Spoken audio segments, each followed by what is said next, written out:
ꯆꯠꯂꯤꯕ ꯑꯣꯒꯁ ꯊꯥꯁꯤꯒꯤ ꯇꯥꯡ 18 ꯊꯥꯡꯖ ꯅꯨꯃꯤꯠꯀꯤ ꯅꯨꯡꯊꯤꯜ ꯄꯨꯡ 2 ꯇꯥꯕ ꯃꯇꯝꯗ ꯎꯆꯤꯋꯥ ꯋꯥꯡꯃꯗ ꯂꯩꯕ ꯁ꯭ꯔꯤ ꯑꯣꯏꯅꯥꯝ ꯑꯔꯨꯟ ꯀꯨꯃꯥꯔꯒꯤ ꯁꯪꯒꯥꯏꯗ ꯄꯥꯡꯊꯣꯛꯂꯒꯅꯤ꯫ ꯎꯆꯤꯋꯥ ꯀꯕꯨꯏ ꯈꯨꯜꯗꯒꯤ ꯍꯌꯦꯜ ꯐꯥꯎꯕꯒꯤ ꯃꯅꯨꯡꯗ ꯂꯩꯕ ꯍꯟꯗꯛ ꯆꯍꯤꯒꯤ HSLC 2022ꯗ ꯆꯥꯗ 70 ꯑꯃꯗꯤ ꯃꯁꯤꯒꯤ ꯃꯊꯛꯇ ꯐꯪꯕ ꯃꯍꯩꯔꯣꯏꯁꯤꯡꯅ ꯃꯦꯔꯤꯇꯣꯔꯤꯌꯁ ꯑꯦꯋꯥꯔꯗ ꯑꯁꯤꯒꯤꯗꯃꯛꯇ ꯑꯦꯄ꯭ꯂꯥꯏ ꯇꯧꯕꯤꯔꯛꯄ ꯌꯥꯒꯅꯤ꯫ Head of the institution na attest tauraba marksheet certificate amadi admit card adu August ki tang 18 ngasigi numit asi phawbagi manungda nimidang wairam pung 5 phawbada radio Loktak ta pisinbiyo. Haribe award yenthokpagi thoram asida resource person oina Dr. Dhanavir Laishram social scientist langbirakduna mahairoi sing amadi mama mapa oibasingda kanaraba wafam kaya su thambigani.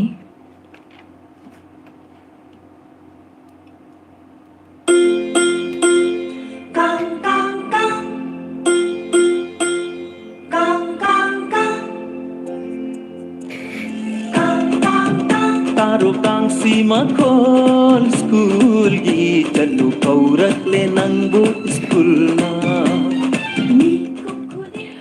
Hauzik thorum pareng asigi makha sa thajarakpada amuk thamjari live phone-in program ki thoramda Good Morning Loktak ta angang singna pangthokpa makhal mathel ki thoram angang ki thoram ngasigi thoram asida saruk yabiningba angang singna radio Loktak ki studio ki telephone number 8132880336 ta call tawbiraktuna thoram saruk yabirakpa yagani aikhoi ki studio ki telephone number amuktang ghana ningsingjage 8132880336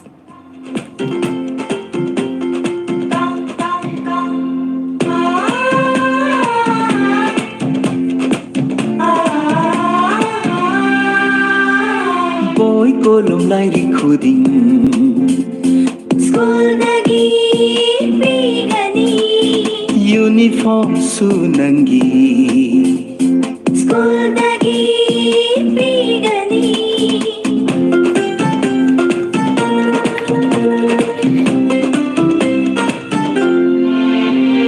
yumdagi lape school se haujiki Thoram tabiriba khudingmakpo amuka hana taram nokshari mati ngasigi thoram asigi ahanba phone call lokhatjage.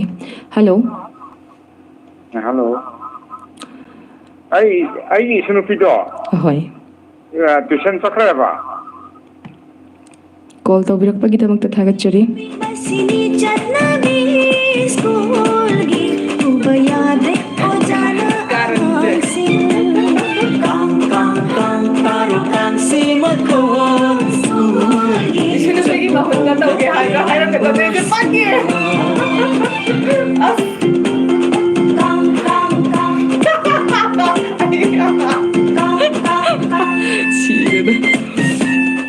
Hello. Hello. Yeah, good morning taram nokshari. Miss ay ba ko kami alakan nigi mga. Ahoy. Mga ngasigi thoram asigi ahanba caller oina su thengnare kari thoram lanthokani mayamda. Miss hosikan gi ngaji na ID class 8 na ni na miss hasun. Ay ngala pa si matang kita to that. Kari haiba ta haudre. Miss hosiki class 8 na ni apoi brother ngaji na. Ahoy. Ishada room da sumo jala pa si matang na kitang. Ahoy hoy.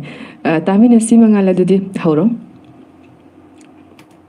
Abo ayun na musi school halap aduda ako'y Sunabi to sa Zat kanina mapuno oy na thoram sino kaya bigay na hagam ka na ba ay siya pangga ba kunjalale howe ba aduga na hana kuncha ba da zungo adu mafamda sirin su mayam ta hawe ba ibokti na hana kanglabani haujikan gi angang nai sibo kangdawi ba no khangde ne moina tawri do ni cha chari bani adu daga chang la uya ponti ko sudi au abo ai jang ki ngo changba yade karaidagi haujikan gi angang nai sibo mama mapa singsina ama ba bu yingchen bidre ne karaidagi makoina angang pitu oinge haidi moina class 4 5 paundi angang ai ji pajana senare adagi angang inkhalapa madam sida na moina angang ji prida thadu obanina karaidagi ni sa sisinaroi masa I kengalapa madam duda karaidagi moina thadu obanina angang singduso moisu moi ko batalo batabani ne ai hakti pamjakidre aduna ne hairu mama mapada nangi na jadu ni sa jarena ꯍꯥꯏꯔꯨꯔꯁꯨ ꯀꯗꯥꯏꯗꯒꯤ ꯑꯩꯉꯣꯟꯗꯕꯨ ꯑꯣꯟꯈꯠꯂꯒ ꯁꯥꯎꯕꯤꯔꯛꯏꯅꯦ ꯃꯔꯝꯗꯤ ꯀꯔꯤꯒꯤꯅꯣꯗ ꯃꯣꯏꯒꯤ ꯃꯆꯥꯁꯤꯡꯗꯣ ꯏꯖꯠ ꯆꯣꯛꯈꯤꯅꯤꯅ ꯃꯃꯥ ꯃꯄꯥꯁꯤꯡꯗꯨꯅ ꯀꯟꯈꯠꯂꯒ ꯊꯝꯃꯤꯅꯦ ꯍꯧꯖꯤꯛꯀꯥꯟꯒꯤ ꯃꯇꯝꯁꯦ ꯑꯉꯛꯄꯅꯤ ꯊꯤꯡꯒꯗꯧꯕ ꯃꯃꯥꯁꯨ U ꯀ꯭ꯋꯥ ꯀꯩꯀꯥ ꯆꯥꯔꯦ ꯑꯗꯨꯒ ꯃꯄꯥꯗꯨꯁꯨ ꯌꯨ ꯊꯛꯑꯕꯅꯤꯅ ꯃꯆꯥꯅꯁꯨ ꯎꯁꯤꯠꯇ꯭ꯔꯦ ꯑꯗꯨꯅ ꯃꯆꯥꯒꯤ ꯇꯧꯅꯤꯡ ꯇꯧꯕꯗ ꯊꯤꯡꯕ ꯉꯝꯗ꯭ꯔꯦꯅꯦ ꯍꯧꯖꯤꯛꯇꯤ ꯃꯤꯁ ꯃꯇꯥꯡ ꯂꯣꯏꯁꯤꯟꯖꯔꯒꯦ ꯊꯥꯒꯠꯆꯔꯤ ꯃꯉꯥꯜ ꯑꯩꯈꯣꯏꯒꯤ ꯉꯁꯤꯒꯤ ꯑꯉꯥꯡꯒꯤ ꯊꯧꯔꯝ ꯑꯁꯤꯗ ꯏꯍꯥꯟ ꯍꯥꯟꯕ ꯑꯣꯏꯅ ꯀꯣꯜ ꯇꯧꯕꯤꯔꯛꯂꯒ ꯑꯩꯈꯣꯏꯒꯤ ꯃꯉꯥꯜꯅ ꯍꯩꯖꯕ ꯍꯥꯏꯕ ꯇꯥꯔꯦ ꯑꯗꯨꯒ ꯃꯌꯥꯝꯗ ꯕ꯭ꯔꯗꯔ ꯃꯌꯥꯝ ꯁꯤꯁꯇꯔ ꯃꯌꯥꯝꯗ ꯑꯩꯈꯣꯏꯒꯤ ꯃꯦꯁꯦꯖ ꯄꯤꯕ ꯃꯁꯤ ꯌꯥꯝꯅ ꯃꯔꯨ ꯑꯣꯏ ꯃꯉꯥꯜ ꯍꯧꯖꯤꯛꯁꯤ ꯑꯩꯈꯣꯏꯒꯤ ꯏꯔꯝꯗꯝ ꯃꯅꯤꯄꯨꯔ ꯑꯁꯤ ꯗ꯭ꯔగ్ꯁꯤ ꯌꯥꯝ ꯂꯥꯏꯆꯨꯅꯔꯦ ꯑꯦꯅꯤ ꯗ꯭ꯔగ్ ꯃꯈꯜ ꯑꯃꯗ ꯍꯦꯛꯇ ꯃꯁꯤ ꯑꯩꯈꯣꯏꯒꯤ ꯑꯉꯥꯡ ꯆꯍꯤ ꯑꯅꯧꯕ ꯑꯗꯨꯒ ꯑꯍꯟ ꯍꯥꯏꯕ ꯑꯃꯠꯇ ꯂꯩꯇꯦ ꯑꯗꯨꯅ ꯃꯁꯤ ꯑꯩꯈꯣꯏ ꯎꯕꯗꯁꯨ ꯌꯥꯝꯅ ꯅꯨꯡꯉꯥꯏꯇꯕ ꯑꯗꯨꯒ ꯇꯧꯁꯨ ꯌꯥꯝ ꯇꯧꯍꯟꯅꯤꯡꯗꯕ ꯈꯨꯟꯅꯥꯏꯒꯤ ꯑꯗꯨꯒ ꯏꯔꯝꯗꯝ ꯑꯃꯒꯤ ꯅꯠꯇ꯭ꯔꯒ ꯁꯃꯥꯖ ꯑꯃꯒꯤ ꯇꯨꯡꯒꯤ ꯌꯨꯝꯕꯤꯔꯦꯜ ꯑꯣꯏꯔꯛꯀꯗꯧꯔꯤꯕ ꯃꯔꯨꯑꯣꯏꯅ ꯃꯍꯩꯔꯣꯏꯁꯤꯡꯅ ꯑꯁꯤꯒꯨꯝꯕ ꯅꯤꯁꯥꯒꯤ ꯄꯣꯠꯂꯝꯁꯤꯡ ꯁꯤꯖꯤꯟꯅꯕ ꯂꯥꯏꯆꯨꯕ ꯍꯥꯏꯕꯁꯤꯗꯤ ꯌꯥꯝꯐꯠꯇꯕ ꯊꯕꯛꯅꯤ ꯑꯗꯨꯒ ꯃꯁꯤ ꯑꯩꯈꯣꯏꯒꯤ ꯁ꯭ꯀꯨꯜꯗ ꯑꯩꯈꯣꯏꯒꯤ ꯑꯣꯖꯥꯁꯤꯡꯒꯤ ꯔꯣꯜꯁꯤꯁꯨ ꯌꯥꯝꯅ ꯆꯥꯎꯕ꯭ꯔꯥꯅ ꯈꯜꯂꯤ ꯃꯈꯣꯏꯅ ꯑꯩꯈꯣꯏꯒꯤ ꯅꯨꯃꯤꯠ ꯆꯨꯞꯄ ꯑꯃꯗꯤ ꯃꯃꯥ ꯃꯄꯥꯒꯤ ꯃꯅꯥꯛꯇ ꯂꯩꯇꯕ ꯃꯇꯝꯗꯗꯤ ꯁ꯭ꯀꯨꯜꯒꯤ ꯑꯣꯖꯥꯁꯤꯡ ꯑꯁꯤꯅ ꯃꯈꯣꯏꯒꯤ ꯃꯆꯥ ꯃꯁꯨꯒꯨꯝꯅ ꯌꯦꯡꯁꯤꯟꯒꯗꯣꯏꯅꯤ ꯑꯗꯨꯒ ꯄꯥꯎꯇꯥꯛ ꯄꯤꯒꯗꯣꯏꯅꯤ ꯍꯥꯏꯔꯤꯕ ꯑꯩꯈꯣꯏꯒꯤ ꯄꯤꯔꯤꯕ ꯄꯥꯎꯇꯥꯛꯁꯤꯡ ꯑꯁꯤ ꯂꯣꯏꯅꯔꯤꯕ ꯁ꯭ꯀꯨꯜꯒꯤ ꯃꯍꯩꯔꯣꯏꯁꯤꯡ ꯑꯁꯤꯅꯁꯨ ꯃꯈꯣꯏꯗ ꯇꯥꯛꯄꯤꯔꯤꯕ ꯑꯗꯨꯒ ꯄꯤꯔꯤꯕ ꯑꯦꯗꯚꯥꯏꯁꯁꯤꯡ ꯑꯁꯤ ꯐꯖꯅ ꯏꯜꯂꯒ ꯆꯠꯍꯟꯅꯤꯡꯉꯤ ꯑꯟꯗꯔꯁꯇꯦꯟꯗꯤꯡ ꯋꯥꯠꯅꯕꯒꯤ ꯃꯃꯤ ꯑꯃꯈꯛ ꯂꯩꯇꯕꯁꯨ ꯅꯠꯇꯦ ꯑꯣꯖꯥ ꯑꯃꯗꯤ ꯃꯍꯩꯔꯣꯏꯁꯤꯡꯒꯤ ꯃꯔꯛꯇ ꯑꯗꯨ ꯂꯣꯏꯅꯃꯛꯀꯤ ꯋꯥꯐꯝ ꯅꯠꯇꯦꯀꯣ ꯍꯥꯏꯖꯔꯤꯁꯦ ꯑꯗꯨꯅ ꯌꯥꯔꯤꯃꯈꯩ ꯑꯩꯈꯣꯏꯒꯤ ꯑꯣꯖꯥꯒ ꯃꯍꯩꯔꯣꯏꯁꯤꯡꯒꯒꯤ ꯃꯔꯛꯇ ꯂꯩꯅꯔꯤꯕ ꯅꯨꯡꯁꯤꯕꯁꯤꯁꯨ ꯍꯦꯟꯒꯠꯍꯟꯕ ꯃꯔꯤ ꯐꯒꯠꯍꯟꯕ ꯑꯁꯤꯁꯨ ꯌꯥꯝꯅ ꯇꯉꯥꯏ ꯐꯗꯕ꯭ꯔꯅ ꯈꯜꯂꯤ ꯊꯥꯒꯠꯆꯔꯤ ꯃꯉꯥꯜ ꯊꯧꯔꯝ ꯁꯔꯨꯛ ꯌꯥꯕꯤꯔꯛꯄꯒꯤꯗꯃꯛꯇ ꯍꯧꯖꯤꯛꯁꯦ ꯀꯔꯤ ꯇꯧꯔꯝꯃꯤꯅꯣ ꯃꯦꯝ ꯍꯌꯦꯡꯁꯦ ꯑꯩꯈꯣꯏ ꯁ꯭ꯀꯨꯜꯒꯤ ꯃꯤꯇꯤꯡ ꯂꯩꯕ ꯑꯗꯨꯗ ꯁꯨꯝ ꯊꯦꯡꯅ ꯑꯩꯈꯣꯏ ꯕꯥ ꯍꯣꯏꯅ ꯔꯤꯖꯜ ꯂꯣꯛꯇꯥꯛꯀꯤ ꯄ꯭ꯔꯣꯒ꯭ꯔꯥꯝ ꯂꯩꯔꯦ ꯅꯪ ꯉꯁꯥꯏ ꯇꯧꯅꯤ ꯍꯥꯏꯕꯗꯣ ꯇꯧ ꯂꯥꯛꯑꯣ ꯍꯣꯏ ꯑꯁ ꯑꯗꯨꯗꯤ ꯏꯁꯥꯒꯤ ꯌꯥꯝ ꯃꯊꯧ ꯌꯥꯝ ꯆꯤꯟꯕ ꯇꯥꯏꯃꯤꯡ ꯑꯃꯗ ꯔꯦꯗꯤꯑꯣ ꯂꯣꯛꯇꯥꯛꯀꯤ ꯑꯉꯥꯡꯒꯤ ꯊꯧꯔꯝꯁꯤ ꯌꯥꯎꯍꯧꯗꯕ ꯌꯥꯗꯦꯅ ꯁꯔꯨꯛ ꯌꯥꯔꯛꯄꯅꯤꯅꯦꯀꯣ ꯊꯥꯒꯠꯆꯔꯤ ꯃꯊꯪꯒꯤ ꯊꯧꯔꯝꯗꯁꯨ ꯊꯦꯡꯅꯁꯤ ꯊꯦꯡꯛ ꯌꯨ ꯃꯤꯁ स्कूलदगी पीगनी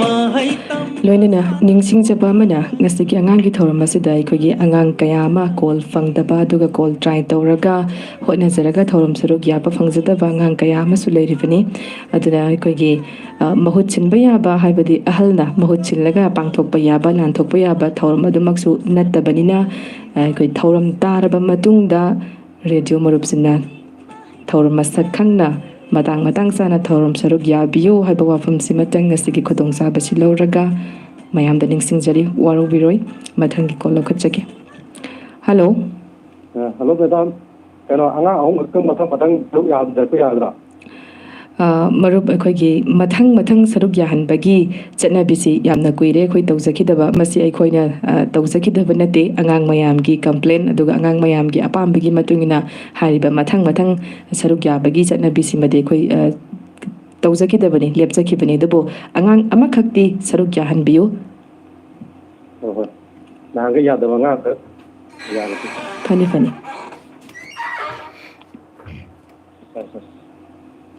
hello hello good morning good morning ꯇꯔꯥꯝꯅ ꯑꯣꯛꯆꯔꯤ ꯀꯔꯤ ꯂꯝꯗꯒꯤꯅꯣ ꯀꯔꯤ ꯃꯤꯡ ꯀꯧꯒꯦ पुमखोटकी नाइश्रम युवेंबा ꯄꯣꯝꯕꯤꯈꯣꯛꯇꯒꯤ ꯂꯥꯏꯁ꯭ꯔꯝ ꯌꯨꯍꯦꯟꯕ ꯍꯥꯏꯕꯅꯤꯀꯣ ꯌꯨꯍꯦꯟꯕ ꯃꯤꯡꯁꯦ ꯌꯥꯝ ꯐꯖꯩꯌꯦ ꯀꯅꯥꯅ ꯊꯣꯟꯕꯤꯒꯦ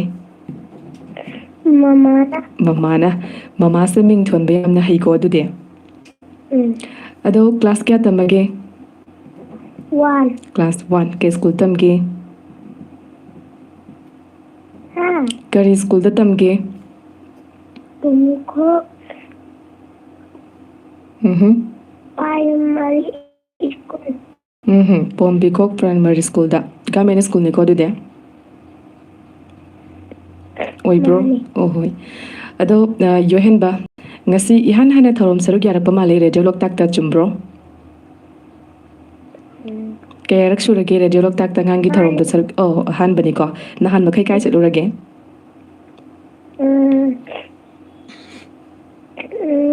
ꯑꯩꯗꯣ ꯁꯥꯟꯅ ꯂꯩꯕ ꯑꯗꯣ ꯀꯥꯎꯊꯣꯛꯄ ꯑꯣ ꯑꯗꯣ ꯉꯁꯤꯗꯤ ꯁꯥꯟꯅꯗ꯭ꯔꯕꯣ ꯁꯥꯟꯅꯗ꯭ꯔꯦꯀꯣ ꯍꯣꯏ ꯐꯔꯦꯅꯦ ꯉꯁꯤ ꯀꯥꯎꯊꯣꯛꯇꯕꯤ ꯅꯨꯃꯤꯠꯇ ꯅꯤꯡꯁꯤꯡꯉꯒ ꯑꯉꯥꯡꯒꯤ ꯊꯧꯔꯝꯗ ꯁꯔꯨꯛ ꯌꯥꯔꯛꯄꯁꯤꯗ ꯊꯧꯔꯝ ꯇꯥꯔꯤꯕ ꯃꯌꯥꯝꯗ ꯌꯣꯛꯍꯦꯟꯕꯒꯤ ꯀꯔꯤ ꯊꯧꯔꯝꯅꯣ ꯂꯥꯟꯊꯣꯛꯇꯣꯏꯁꯤꯕꯣ ꯀꯔꯤ ꯊꯧꯔꯝ ꯂꯥꯟꯊꯣꯛꯇꯣꯏꯅꯣ ꯁꯩꯔꯦꯡ ꯊꯤꯗꯣꯏꯔꯣ ꯏꯁꯩ ꯁꯛꯇꯣꯏꯔോ ꯁꯩꯔꯦꯡ ꯑꯗꯨꯗꯤ ꯍꯧꯕ ꯌꯥꯔꯕ꯭ꯔꯣ ꯅꯪꯒꯤ ꯁꯩꯔꯦꯡꯗꯣ ꯑꯩꯈꯣꯏ ꯇꯥꯅꯅꯕ ꯉꯥꯏꯔꯦ ꯅꯨꯡꯁꯥꯕꯨ ꯊꯣꯛꯂꯛꯑꯣ ꯎꯔꯨꯝ ꯂꯩꯃ ꯆꯪꯒꯔꯣ ꯍꯧꯔꯤꯕꯤꯒꯤ ꯏꯪꯈꯣꯜꯗ ꯇꯁꯤꯡ ꯄꯣꯂꯥꯡ ꯐꯧꯕꯅꯤ ꯍꯨꯏꯅ ꯌꯦꯟꯅ ꯁꯣꯛꯈꯤꯅꯤ ꯀꯣꯟꯅꯔꯕ ꯇꯤꯡ ꯇꯤꯡ ꯌꯥꯝꯅ ꯐꯖꯅ ꯁꯩꯔꯦꯡ ꯑꯃꯁꯨ ꯃꯌꯥꯝꯗ ꯂꯥꯟꯊꯣꯛꯑꯒ ꯇꯥꯍꯜꯂꯦ ꯌꯣꯍꯦꯟꯕ ꯑꯗꯣ ꯌꯣꯍꯦꯟꯕ ꯑꯩꯈꯣꯏꯒꯤ ꯔꯦꯗꯤꯑꯣ ꯂꯣꯛꯇꯥꯛꯀꯤ ꯑꯉꯥꯡꯒꯤ ꯊꯧꯔꯝꯒꯤ ꯃꯆꯠ ꯑꯃ ꯑꯣꯏꯅ ꯏꯍꯥꯟ ꯍꯥꯟꯅ ꯁꯔꯨꯛ ꯌꯥꯔꯛꯄ ꯑꯩꯈꯣꯏꯒꯤ ꯔꯦꯗꯤꯑꯣ ꯂꯣꯛꯇꯥꯛꯀꯤ ꯁꯨꯃꯥꯏꯅ ꯌꯣꯍꯦꯟꯕꯒꯨꯝꯕꯁꯦ ꯏꯍꯥꯟ ꯍꯥꯟꯕꯅ ꯊꯧꯔꯝ ꯁꯔꯨꯛ ꯌꯥꯔꯛꯄꯁꯦ ꯁꯤ ꯃꯌꯥꯝꯗ ꯌꯣꯍꯦꯟꯕꯁꯤ ꯀꯅꯥꯅꯣ ꯀꯔꯤꯅꯣ ꯍꯥꯏꯕꯗꯨꯁꯨ ꯍꯦꯟꯅ ꯃꯌꯦꯛ ꯁꯦꯡꯅ ꯈꯪꯅꯕ ꯃꯃꯥ ꯄꯄꯥꯒꯤ ꯃꯤꯡꯁꯨ ꯍꯥꯏꯁꯤ ꯏꯆꯤꯜ ꯏꯅꯥꯎ ꯀꯌꯥ ꯁꯨꯒꯦ ꯑꯗꯨꯁꯨ ꯍꯥꯏꯔꯝꯁꯤꯀꯣ ꯑꯩꯈꯣꯏ ꯕꯕꯥꯒꯤ ꯑꯖꯤꯠ ꯃꯃꯥꯒꯤꯅ ꯇꯣꯝꯕꯤ ꯆꯤꯆꯦꯒꯤꯅ ꯄꯨꯁꯄꯥ ꯑꯩꯈꯣꯏꯒꯤꯅ ꯄꯥꯏꯈꯣꯝꯕ ꯂꯣꯏꯔꯕꯣ ꯏꯆꯥꯒꯤꯅꯅꯦ ꯍꯥ ꯑꯟꯖꯂꯤ ꯀꯅꯥꯒꯤꯕ ꯍꯧꯖꯤꯛꯀꯤꯗꯣ ꯑꯩꯈꯣꯏ ꯀꯦꯝꯆꯥꯗꯣ ꯑꯣ ꯑꯗꯨꯏ ꯃꯃꯤꯡꯅ ꯑꯟꯖꯂꯤ ꯑꯣ ꯑꯗꯨꯗꯤ ꯏꯆꯤꯜ ꯏꯅꯥꯎ ꯃꯔꯤꯅꯤꯀꯣ ꯃꯔꯤ ꯌꯣꯍꯦꯟꯕꯅ ꯈ꯭ꯋꯥꯏ ꯂꯥꯁꯂꯣ ꯑꯇꯣꯝꯕꯔꯣ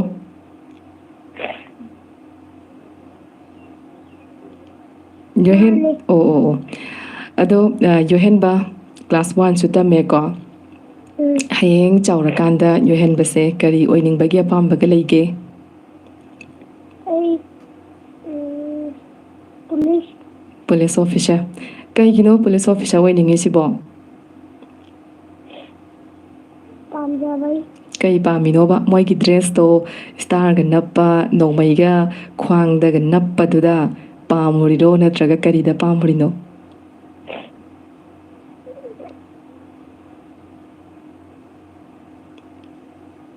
ꯄꯥꯝꯕꯝꯁꯤꯕꯨ ꯈꯪꯗ꯭ꯔꯕ꯭ꯔꯣ ꯍꯣꯏ ꯌꯣꯍꯦꯟꯕ ꯌꯥꯝ ꯐꯩꯀꯣ ꯄꯨꯂꯤꯁ ꯑꯣꯐꯤꯁꯥꯔ ꯑꯣꯏꯒꯅꯤꯅ ꯑꯄꯥꯝꯕ ꯂꯩꯔꯝꯕꯁꯦ ꯌꯥꯝꯅ ꯐꯕꯅꯦ ꯑꯗꯣ ꯍꯌꯦꯡ ꯂꯥꯏꯔꯤꯛ ꯌꯥꯝꯅ ꯄꯥꯔꯒ ꯑꯗꯒꯤ ꯁ꯭ꯀꯨꯜ ꯆꯥꯡ ナꯏꯅ ꯆꯠꯂꯒ ꯌꯥꯝꯅ ꯀꯟꯅ ꯍꯣꯠꯅꯔꯒ ꯍꯥꯏꯕ ꯇꯥꯔꯦꯀꯣ ꯀꯟꯅ ꯍꯣꯠꯅꯕ ꯍꯥꯏꯕꯁꯦ ꯑꯇꯩ ꯅꯠꯇꯦ ꯑꯣꯖꯥꯅ ꯁ꯭ꯀꯨꯜꯗ ꯇꯥꯛꯄ ꯄꯔꯥꯗꯨ ꯃꯨꯟꯅ ꯃꯨꯟꯅ ꯇꯥꯁꯟꯕ ꯈꯪꯗꯕ ꯌꯥꯎꯔꯛꯄꯗ ꯈꯪꯗꯦꯅ ꯍꯪꯍꯧꯕ ꯈꯪꯅꯅꯕ ꯍꯣꯠꯅꯕ ꯌꯨꯝꯗ ꯆꯥꯡ ꯅꯥꯏꯅ ꯂꯥꯏꯔꯤꯛ ꯄꯥꯕ ꯑꯗꯨꯅꯤꯀꯣ ꯀꯟꯅ ꯍꯣꯠꯅꯕ ꯍꯥꯏꯁꯦ ꯁꯨꯃꯥꯏꯅ ꯇꯧꯔꯒ ꯍꯌꯦꯡ ꯌꯣꯍꯦꯟꯕꯅ ꯆꯥꯎꯔꯀꯥꯟꯗ ꯄꯥꯝꯂꯤꯕ ꯍꯧꯖꯤꯛꯀꯤ ꯄꯨꯂꯤꯁ ꯑꯣꯐꯤꯁꯥꯔꯗꯣ ꯑꯣꯏꯕ ꯉꯝꯕ ꯑꯣꯏꯕꯤꯌꯨ ꯍꯥꯏꯗꯅ ꯔꯦꯗꯤꯑꯣ ꯂꯣꯛꯇꯥꯛꯀꯤ ꯃꯥꯏꯀꯩꯗꯒꯤ ꯋꯤꯁ ꯇꯧꯖꯒꯦꯀꯣ ꯊꯥꯒꯠꯆꯔꯤ ꯌꯣꯍꯦꯟꯕ ꯊꯧꯔꯝ ꯁꯔꯨꯛ ꯌꯥꯕꯤꯔꯛꯄꯒꯤꯗꯃꯛꯇ ꯃꯊꯪꯒꯤ ꯊꯧꯔꯝꯗꯁꯨ ꯊꯦꯡꯅꯁꯤ ꯊꯥꯒꯠꯆꯔꯤ ꯊꯦꯡꯛ ꯌꯨ ꯌꯨꯝꯗꯒꯤ ꯂꯥꯞꯄꯦ ꯁ꯭ꯀꯨꯜꯁꯦ ꯍꯧꯖꯤꯛꯇꯤ ꯅꯛꯁꯤꯜꯂꯦ ꯑꯔꯥꯞꯄꯗꯣ ꯌꯧꯒꯅꯤ ꯁ꯭ꯀꯨꯜꯒꯤ ꯊꯣꯡꯒꯥꯜꯗ ꯅꯈꯣꯏ ꯍꯧꯖꯤꯛꯇꯒꯤ ꯆꯠꯀꯗꯕꯣ ꯍꯜꯂꯣ ꯍꯜꯂꯣ ꯒꯨꯗ ꯃꯣꯔꯅꯤꯡ ꯇꯔꯥꯝ ꯅꯣꯛꯆꯔꯤ ꯍꯜꯂꯣ ꯍꯜꯂꯣ ꯊꯧꯔꯝ ꯇꯥꯔꯤꯕ ꯃꯌꯥꯝꯗ ꯃꯤꯡ ꯂꯩꯐꯝ ꯈꯪꯍꯜꯂꯁꯤ ꯀꯔꯤ ꯍꯥꯏꯕ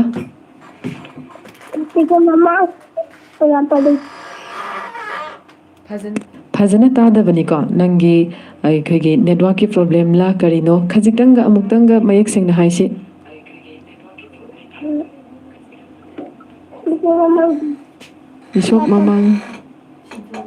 ꯏꯁꯣꯛ ꯃꯃꯥꯡ ꯍꯥꯏꯕ꯭ꯔꯣ ꯂꯤꯡꯖꯦꯜ ꯊꯣꯏꯕꯤ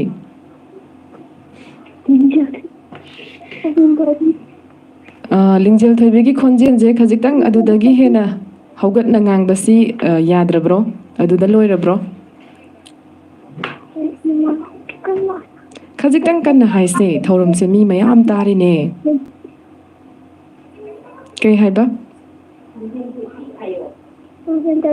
Hoi lingjel thoi bi tare leifam do kari hai bano.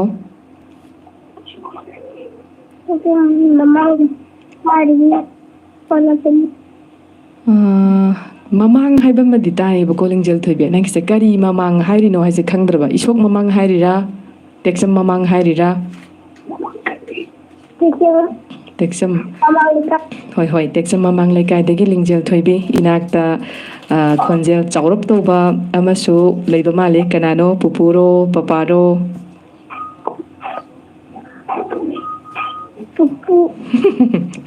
hoi ado lingjel thoi bi thorom saruk yarak pase haibati angangi thoromda sumaina kol ge tawraga thorom saruk yari se kayarak surage ngasina hanbane adudi ngasi ahanbane michida thorom tariba mayamda kari thorom no lanthok toise saireng thige ado khonjel do adumaina yamna pikna saireng do thigi taragadi radio ta horiba thorom tariba mayam sina phajna ta horaroi bako aduna khajitang mayek sengna thina na ba khajitang hauna haisiko horo punna ta minarase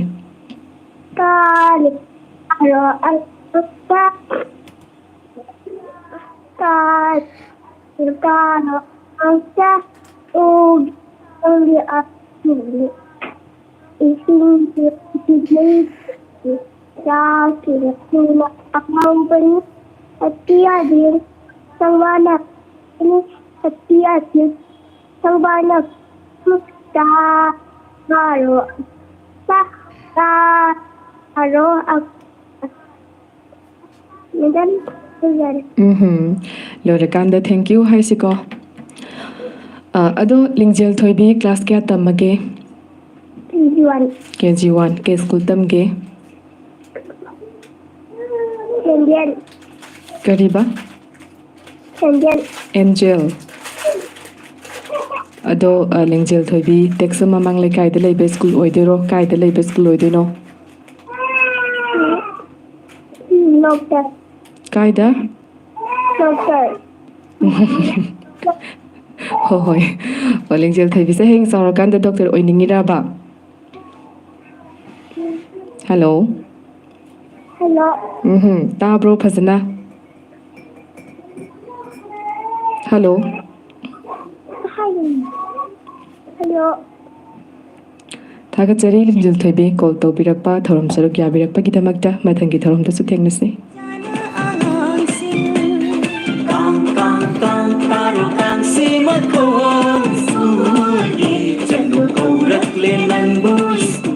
Hello. Hello, good morning, ma'am. Good morning, Taram Nokshari. Madam, I am Falagi Valentina. Ahoy, Valentina. Ngasidi kari thorom lan thokane. Madam, isam do sajale. Hoy, adudi fare. Mayam punna taminarase horo. Aigi thamoy sina nangi wajaba nungsi nangbu ina khanjabagini mi ko khuding nangi mai kai enjaba nang ura thamoy penjabagini nungsi nangbu ina fangjage mapo khuding na tanginjage Thamoyani nusi marina Ubiroi bupanthong yang naba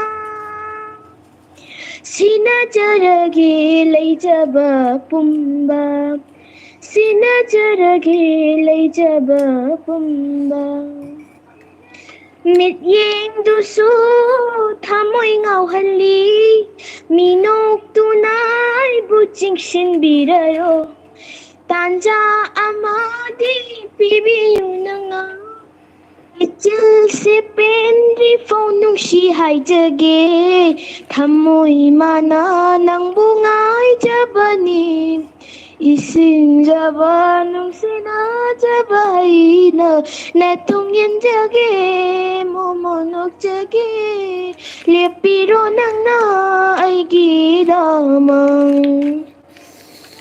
ꯊꯃꯣꯏꯒꯤ ꯑꯁꯦꯡꯕ ꯌꯥꯋꯥꯅꯤ ꯌꯥꯎꯍꯟꯕꯤꯌꯨ ꯅꯪꯅ ꯃꯥꯂꯪꯕ ꯄꯨꯟꯁꯤꯁꯦ ꯃꯀꯥꯗ ꯂꯩꯖꯒꯦ ꯅꯤꯡꯖꯕꯁꯦ ꯑꯩꯒꯤ ꯊꯨꯡꯖꯒꯦ ꯆꯤꯝꯕꯥꯜꯁꯤꯅ ꯂꯤꯁꯤꯡꯂꯛꯅꯤ ꯍꯥꯏꯔꯁꯨ ꯌꯧꯒꯤ ꯉꯝꯗꯦ ꯐꯥꯎꯔꯤꯕ ꯊꯃꯣꯏꯒꯤ ꯏꯍꯨꯜ ꯅꯨꯖꯔꯤꯒꯤ ꯁꯤꯡꯂꯝ ꯃꯄꯣꯛꯁꯤꯒꯤ ꯅꯨꯡꯁꯤꯕ ꯑꯣꯏꯖꯒꯦ ꯐꯪꯖꯔꯒꯦ ꯅꯨꯡꯁꯤꯅꯀꯗ ꯍꯥ ꯍꯥ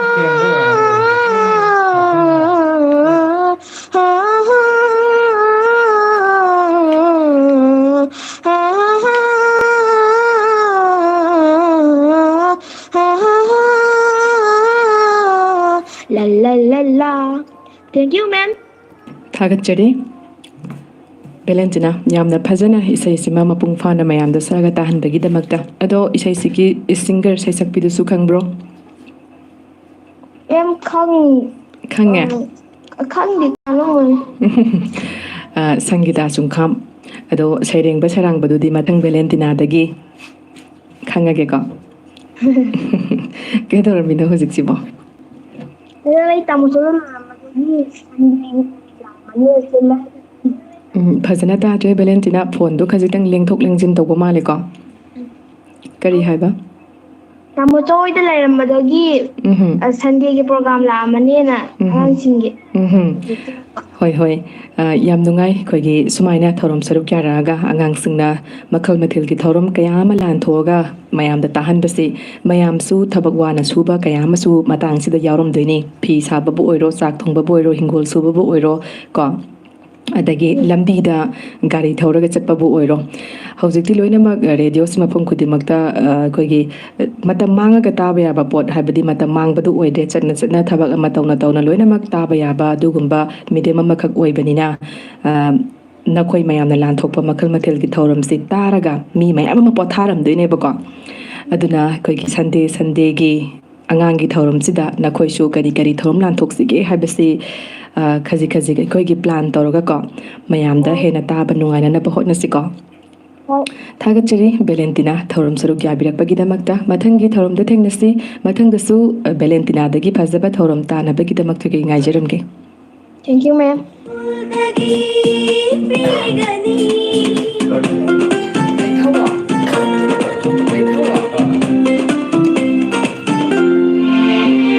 mahai tamba sana khotna basu animak school da tauri Khangjello masino pi oi bisinna mang thagani tamlabadi tambu tamlabadi mangju thagani masak hongladi ꯉꯁꯤꯒꯤ ꯑꯉꯥꯡꯒꯤ ꯊꯧꯔꯝꯗ ꯁꯔꯨꯛ ꯌꯥꯕꯤꯅꯤꯡꯕ ꯑꯉꯥꯡꯁꯤꯡꯅ ꯔꯦꯗꯤꯑꯣ ꯂꯣꯛꯇꯥꯛꯀꯤ ꯁ꯭ꯇꯨꯗꯤꯑꯣꯒꯤ ꯇꯦꯂꯤꯐꯣꯟ ꯅꯝꯕꯔ 8132880336ꯗ ꯗꯥꯏꯜ ꯇꯧꯕꯤꯔꯛꯇꯨꯅ ꯊꯧꯔꯝ ꯁꯔꯨꯛ ꯌꯥꯕꯤꯔꯛꯄ ꯌꯥꯒꯅꯤ ꯅꯈꯣꯏꯅ ꯂꯥꯟꯊꯣꯛꯅꯤꯡꯕ ꯊꯧꯔꯝꯁꯤꯡ ꯔꯦꯗꯤꯑꯣꯒꯤ ꯊꯣꯡꯗ ꯂꯥꯟꯊꯣꯛꯄ ꯌꯥꯒꯅꯤ ꯄꯨꯟꯅ ꯇꯥꯃꯤꯟꯅꯁꯤ ꯃꯊꯪꯒꯤ ꯀꯣꯜ ꯂꯧꯈꯠꯆꯒꯦ ꯍꯜꯂꯣ ꯍꯜꯂꯣ ꯃꯦꯗꯥꯝ ꯍꯥꯏꯕꯤꯌꯨ ꯑꯉꯥꯡ ꯑꯝꯇ ꯄꯥꯏꯍꯟꯖꯔꯛꯀꯦ ꯐꯅꯤ ꯐꯅꯤ ꯄꯥꯏꯍꯟꯕꯤꯌꯨ Good morning, ma'am. Good morning ꯇꯔꯥꯝ ꯅꯣꯛꯆꯔꯤ ꯃꯤꯡ ꯂꯩꯐꯝ ꯍꯥꯏꯕꯤꯔꯣ ꯀꯅꯥ ꯑꯣꯏꯕꯤꯔꯕꯅꯣ ꯍꯜꯂꯣ ꯍꯜꯂꯣ ꯍꯜꯂꯣ ꯑꯩꯈꯣꯏ ꯇꯥꯕꯤꯗꯕ꯭ꯔꯥ ꯂꯥꯏꯟꯗꯤ ꯑꯩꯈꯣꯏ ꯔꯤꯁꯤꯞ ꯑꯗꯨꯃꯛ ꯇꯧꯖꯔꯤ ꯂꯥꯏꯟꯗꯗꯤ ꯂꯩꯔꯤ ꯑꯗꯨꯕꯨ ꯅꯪꯒꯤ ꯈꯣꯟꯖꯦꯜꯁꯦ ꯑꯩꯈꯣꯏꯅ ꯇꯥꯕ ꯉꯝꯗ꯭ꯔꯦ ꯋꯥꯔꯧꯕꯤꯔꯣꯏ ꯐꯣꯟꯁꯦ ꯃꯨꯠꯊꯠꯆꯒꯦ ꯊꯧꯔꯝꯁꯤꯒꯤ ꯃꯅꯨꯡꯁꯤꯅ ꯑꯃꯨꯛꯇꯪꯒ ꯇ꯭ꯔꯥꯏ ꯇꯧꯕꯤꯔꯛꯎ ꯍꯥꯏꯕ ꯋꯥꯐꯝ ꯊꯝꯖꯒꯦ ꯂꯣꯏꯅꯅ ꯉꯁꯤꯒꯤ ꯊꯧꯔꯝꯗ ꯁꯔꯨꯛ ꯌꯥꯕꯤꯅꯤꯡꯕ ꯑꯉꯥꯡꯁꯤꯡ ꯑꯗꯨꯒ ꯅꯍꯥꯟ ꯃꯈꯩ ꯀꯣꯜ ꯐꯪꯗꯕ ꯑꯉꯥꯡꯁꯤꯡꯅꯁꯨ ꯑꯩꯈꯣꯏꯒꯤ ꯔꯦꯗꯤꯑꯣ ꯂꯣꯛꯇꯥꯛꯀꯤ ꯁ꯭ꯇꯨꯗꯤꯑꯣꯒꯤ ꯇꯦꯂꯤꯐꯣꯟ ꯅꯝꯕꯔ 8132880336ꯗ ꯗꯥꯏꯜ ꯇꯧꯕꯤꯔꯛꯂꯒ ꯅꯈꯣꯏꯅ ꯂꯥꯟꯊꯣꯛꯅꯤꯡꯂꯤꯕ ꯊꯧꯔꯝꯁꯤꯡ ꯑꯗꯨ ꯔꯦꯗꯤꯑꯣꯒꯤ ꯊꯣꯡꯗ ꯂꯥꯟꯊꯣꯛꯄꯤꯔꯛꯄ ꯌꯥꯒꯅꯤ ꯃꯊꯪꯒꯤ ꯀꯣꯜ ꯂꯧꯈꯠꯃꯤꯟꯅꯁꯤ ꯍꯜꯂꯣ Hello. ꯒꯨꯗ ꯃꯣꯔꯅꯤꯡ ꯇꯔꯥꯝ ꯅꯣꯛꯆꯔꯤ Good morning, ma'am. Isang mangtingdagi Mariam Laima. ꯃꯥꯂꯦꯝ ꯂꯩꯃ ꯉꯁꯤꯗꯤ ꯑꯉꯥꯡꯒꯤ ꯊꯧꯔꯝꯁꯤꯗ ꯀꯔꯤ ꯊꯧꯔꯝ ꯂꯥꯟꯊꯣꯛꯀꯅꯤ Ma'am, isa yan sigurado. ꯐꯅꯤ ꯐꯅꯤ ꯑꯗꯨꯗꯤ ꯍꯧꯔꯣ ꯅꯪꯒꯤ ꯏꯁꯩꯗꯨ ꯃꯌꯥꯝ ꯄꯨꯟꯅ ꯇꯥꯃꯤꯟꯅꯔꯁꯦ Tingkung manung narak mangkong Kawak ka unalagta Sayang turang parusi चिंगुंगी हर एक थिरुसी हो हो हो ओ हो चिंगुंग मानुंग नारक मुसों ukha wakha unalaka terang turang parusi inungi harik tirusi lukdungi ising katuna nayaki hayang bacarusi umangi tharai khawdin bagalam den yang batanarusi lukdungi ising katuna nayaki hayang bacarusi umangi tharai khawdin bagalam den yang batanarusi Inung madung narak unsong ukha wakha unalata terang turang parusi inung giharik tirusi yekna tinggang lak labada samu panggat utning nasi yai di thawai thara basu itagin si badikaw garoisi yekna tinggang lak labada samu panggat utning nasi yai di thawai thara basu itagin si badikaw garoisi hingle punna himin nasi thawai thare thamin nasi hingle punna himin nasi thawai thare thamin nasi inung madung narak mangkong ukha wakha unalata terang turang parusi inung giharik tirusi ay sanatung ilaki pajab umangila vida yekla pombi kayaga yeko loti sanajage la la la la la la la la la la ay sanatung ilaki pajab umangila vida yekla pombi kayaga yeko loti sanajage Tinglung manong narak mongtong ukha wakha unalata terang turang parusi inung giharik tirusi ho ho ho ho Tinglung manong narak mongtong ukha wakha unalata terang turang parusi inung giharik tirusi Thagachari malem lema onthokna nungaikre thorum saruk yarakpa duga mayamda haijaba thorum ama mayamda phajana mapung phana lanthoaga tahanbagi damakta ko Hoi school phajana chali bro chaliyen chali ko hojik sibu kai doromino mem phi sajara manatsa loktak dum sai sajara man koi kari fino sarsibo mem mukatu kariba muka chuni Hoi oh adudi yam phajana phi saba sisu hairam gadaba maleka mem adum naga samdayawani dum haira yamna fai akoi ngahak sangba matamda mama papa gi mateng pangbo oina ngamjaba haijaba khara adumak mateng pangba sisu ko thagachari malem lema thorom saruk yabirakpagi damakta mathang yangang gi thorom tasu thengnasi madudasu malem lema dagi phajabe saitana bagi damakta khoi ngai jaramge thank you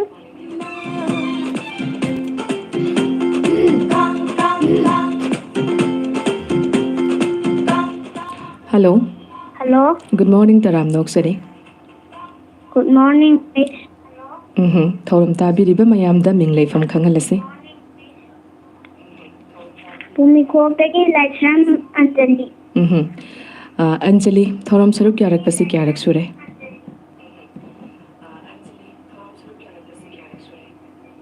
hello Ahum Laks Pari Raksuba mari raksuba ko ngasiga yam nungaire thorom saruk yabirakpa ado Anjali ngasidi kari thorom lanthokani Isa Isake isai adudi horo punna daminarasiko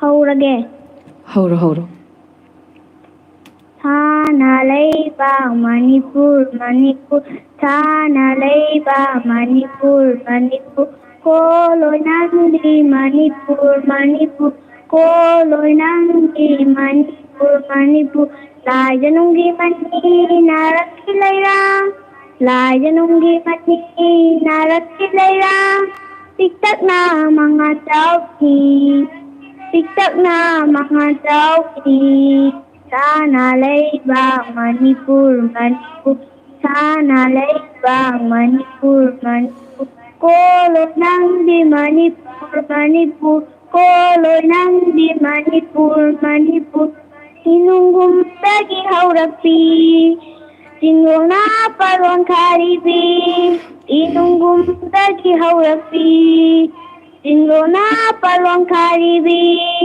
Saglen pizon se tibi chandi haibi Saglen pizon se tibi chandi haibi Signalem na ngan toibi Signalem na ngan toibi Sana leibang Manipur Manipur Sana leibang Manipur Manipur ko loi nang di Manipur Manipur ko loi nang di Manipur Manipur Kaina yang kok Thank you. Thagatjari Anjali isai sima pung phana saktaba male ko ꯀꯥꯎꯊꯣꯛꯈꯤꯕꯒꯤꯔꯣ ꯅꯠꯇ꯭ꯔꯒ ꯀꯃꯥꯏꯅ ꯇꯧꯔꯤꯖꯥꯠꯅꯣ Kaugre ꯀꯥꯎꯈꯤꯕꯅꯤꯀꯣ ꯁꯅꯥ ꯂꯩꯕꯥꯛ ꯃꯅꯤꯄꯨꯔꯁꯦ ꯑꯩꯈꯣꯏꯒꯤ state ꯁꯣꯡꯁꯨ ꯑꯣꯏꯔꯕꯅꯤ state ꯁꯣꯡꯅꯤ ꯍꯥꯏꯕ ꯇꯥꯔꯦ ꯑꯗꯣ state ꯁꯣꯡꯁꯦ ꯃꯄꯨꯡ ꯐꯥꯅ ꯐꯥꯕꯁꯤꯗꯤ ꯌꯥꯝꯅ ꯃꯔꯨ ꯑꯣꯏꯀꯣ ꯑꯟꯖꯂꯤ ꯑꯗꯣ ꯐꯔꯦ ꯃꯇꯦꯛ ꯑꯃꯇꯪ ꯑꯣꯏꯔꯕꯁꯨ ꯁ꯭ꯇꯦꯠ ꯁꯣꯡ ꯃꯌꯥꯝꯗ ꯁꯛꯑꯒ ꯇꯥꯍꯟꯕꯒꯤꯗꯃꯛꯇ ꯍꯧꯖꯤꯛꯁꯦ ꯀꯔꯤ ꯇꯧꯔꯝꯃꯤꯅꯣ Angangi thoramda saruk yaramba ꯁꯤ ꯅꯠꯇꯕ ꯀꯔꯤ ꯇꯧꯔꯝꯃꯤꯅꯣ ꯌꯨꯝꯗ ꯁꯥꯟꯅꯔꯝꯃꯤꯔꯣ ꯂꯥꯏꯔꯤꯛ ꯇꯧꯔꯝꯃꯤꯔꯣ Tadi toramba ꯂꯥꯏꯔꯤꯛ ꯇꯧꯔꯝꯕ ꯑꯁꯦꯡꯒꯤꯕꯨ ꯂꯥꯏꯔꯤꯛ ꯇꯧꯔꯝꯃꯤꯔꯅꯦ ꯑꯩꯗꯤ ꯀꯌꯥ ꯊꯥꯖ ꯐꯥꯠꯇꯦꯀꯣ ꯐꯥꯒꯤ ꯇꯧꯕꯅꯤꯗ ꯑꯗꯣ ꯑꯟꯖꯂꯤ ꯁ꯭ꯀꯨꯜ ꯐꯖꯅ ꯆꯠꯂꯤꯕ꯭ꯔꯣ ꯀꯃꯥꯏ ꯇꯧꯔꯤꯒꯦ Ha ꯁ꯭ꯀꯨꯜ ꯐꯖꯅ ꯆꯠꯂꯤꯕ꯭ꯔꯣ ꯀꯃꯥꯏ ꯇꯧꯔꯤꯒꯦ ꯍꯧꯖꯤꯛꯀꯥꯟꯁꯤꯕꯣ chatle ꯆꯠꯂꯦꯀꯣ ꯑꯗꯨꯗꯤ ꯉꯁꯤꯁꯦ ꯀꯗꯥꯏꯗ ꯀꯣꯏꯔꯨꯗꯧꯕ ꯂꯩꯒꯦ ꯂꯩꯇ꯭ꯔꯕꯣ ꯀꯩꯝꯇ laite ꯂꯩꯇ꯭ꯔꯦꯀꯣ ꯑꯗꯨꯗꯤ ꯁꯟꯗꯦꯁꯨ ꯑꯣꯏꯔꯕꯅꯤꯅ ꯌꯨꯝꯗ ꯀꯃꯥꯏꯅ ꯇꯧꯔꯒ ꯃꯇꯝ ꯂꯦꯟꯕ ꯇꯥꯔꯦ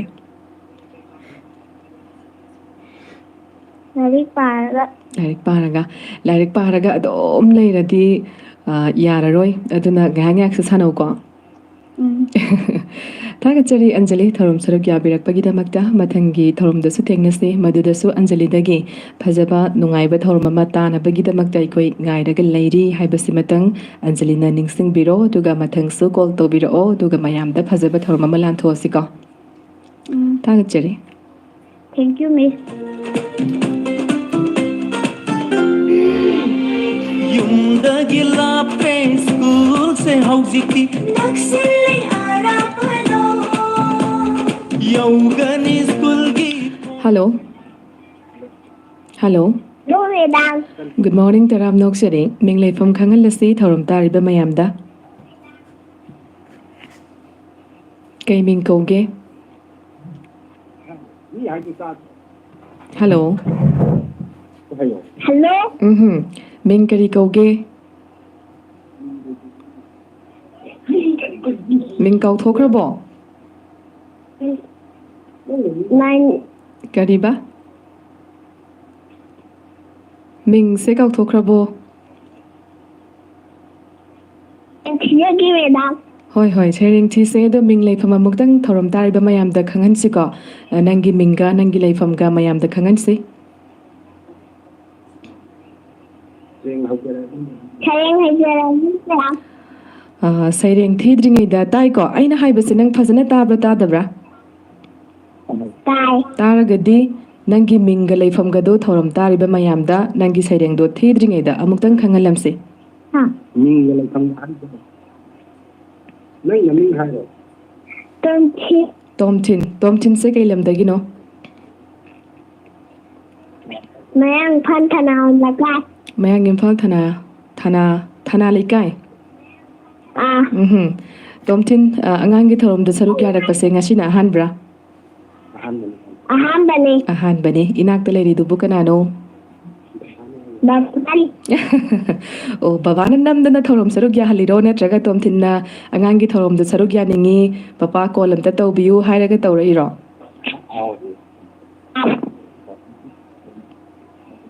ꯄꯄꯥꯅ ꯍꯥꯏꯕ ꯅꯠꯇꯕ ꯅꯪꯅ ꯑꯣ ꯑꯩꯗꯤ ꯄꯄꯥꯅ ꯍꯥꯏꯔꯛꯑꯒ ꯅꯪꯅ ꯑꯃꯨꯛ ꯈꯨꯝꯃꯛꯄꯗꯣ ꯅꯠꯇꯦꯀꯣ ꯇꯥꯅꯤꯡꯉꯤꯁꯦ ꯅꯪꯅ ꯍꯥꯏꯔꯛꯄꯗꯨꯅꯤꯀꯣ ꯇꯥꯅꯤꯡꯉꯤꯁꯦ ꯑꯩꯗꯤ ꯃꯥꯜꯂꯨꯗ꯭ꯔꯦ ꯍꯥꯏꯕ ꯅꯪꯁꯦ ꯁꯥꯟꯅꯔꯒꯨꯝꯕ ꯑꯗꯒꯤ ꯀꯩꯅꯣꯝꯃ ꯇꯧꯔꯒ ꯂꯩꯕꯗꯒꯤ ꯄꯄꯥꯅꯒ ꯐꯣꯟꯁꯦ ꯅꯝꯗꯅꯒ ꯇꯧꯁꯜꯂꯒ ꯍꯦꯛꯇ ꯅꯝꯄꯤ ꯄꯤꯔꯒ ꯊꯧꯔꯝ ꯁꯔꯨꯛ ꯌꯥꯍꯜꯂꯩꯔꯁꯤꯅꯦ ꯐꯥꯔꯒ ꯍꯥꯏꯇꯥꯔꯦ ꯑꯣꯏꯕ꯭ꯔꯣ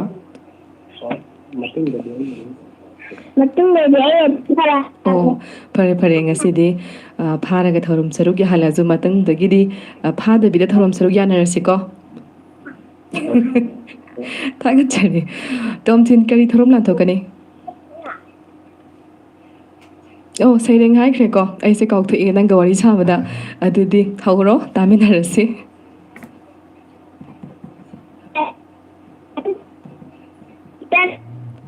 ꯅꯦꯠꯋꯥꯛꯁꯦ ꯈꯖꯤꯛꯇꯪ ꯅꯨꯡꯉꯥꯏꯇꯕꯗꯤ ꯃꯥꯜꯂꯤꯀꯣ ꯇꯣꯝꯊꯤꯟ I have blue eyes and just pattern nose.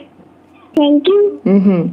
ꯊꯥꯒꯠꯆꯔꯤ ꯇꯣꯝꯊꯤꯟ ꯅꯦꯠꯋꯥꯛ ꯇꯠꯄ ꯃꯔꯛꯇ ꯅꯪꯒꯤ ꯁꯩꯔꯦꯡꯗꯨꯁꯨ ꯑꯗꯨꯝ ꯇꯠꯅ ꯇꯠꯅ ꯇꯥꯈ꯭ꯔꯦ ꯃꯃꯤꯡꯐꯥꯎ ꯈꯪꯍꯧꯗ꯭ꯔꯦ ꯂꯣꯏꯁꯤꯟꯈ꯭ꯔꯦꯀꯣ ꯌꯥꯝ ꯅꯨꯡꯉꯥꯏꯔꯦ ꯑꯗꯣ ꯃꯊꯪꯒꯤ ꯊꯧꯔꯝꯗꯗꯤ ꯅꯦꯠꯋꯥꯛꯀꯤ ꯈꯖꯤꯛꯇꯪ ꯅꯦꯠꯋꯥꯛ ꯕꯥꯔ ꯈꯔ ꯌꯥꯝꯅ ꯀꯥꯕ ꯃꯐꯝ ꯊꯤꯔꯒ ꯍꯥꯏꯕ ꯇꯥꯔꯦ ꯀꯣꯜ ꯇꯧꯕꯤꯔꯛꯅꯅꯕ ꯑꯩ ꯇꯣꯝꯊꯤꯟꯒꯤ ꯃꯐꯝꯗꯁꯨ ꯔꯤꯀ꯭ꯋꯦꯁ ꯇꯧꯖꯒꯦ ꯑꯗꯣ ꯇꯣꯝꯊꯤꯟ ꯀ꯭ꯂꯥꯁ ꯀꯌꯥ ꯇꯝꯃꯒꯦ Class 1. ꯀ꯭ꯂꯥꯁ 1 ꯀꯩ ꯁ꯭ꯀꯨꯜ ꯇꯝꯒꯦ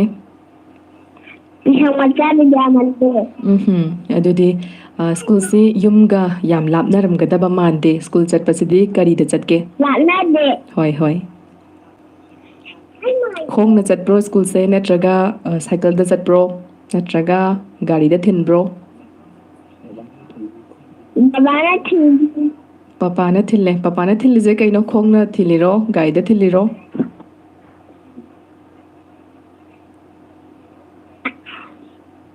ꯍꯜꯂꯣ ꯍꯣꯏ ꯁ꯭ꯀꯨꯜ ꯆꯠꯄꯁꯦ ꯀꯔꯤꯗ ꯆꯠꯀꯦꯕ ꯁꯥꯏꯀꯜꯗ ꯆꯠꯄ꯭ꯔꯥ ꯅꯛꯑꯕꯅꯤꯅ ꯀꯔꯤꯗ ꯆꯠꯀꯦ ꯈꯣꯡꯅ ꯑꯗꯨꯃꯛ ꯆꯠꯄ꯭ꯔꯥ ꯁꯥꯏꯀꯜꯗ ꯆꯠꯄ꯭ꯔꯥ ꯍꯥ ꯅꯦꯠꯋꯥꯛꯁꯦ ꯌꯥꯝ ꯅꯨꯡꯉꯥꯏꯇꯕ ꯃꯥꯜꯂꯦꯀꯣ ꯇꯣꯝꯊꯤꯟꯒꯤꯁꯦ ꯑꯩꯗꯤ ꯇꯣꯝꯊꯤꯟꯒ ꯉꯥꯏꯍꯥꯛꯇꯪ ꯋꯥꯔꯤꯁꯦ ꯁꯥꯟꯅꯅꯤꯡꯕꯅꯤ ꯀꯩ ꯍꯥꯏꯕ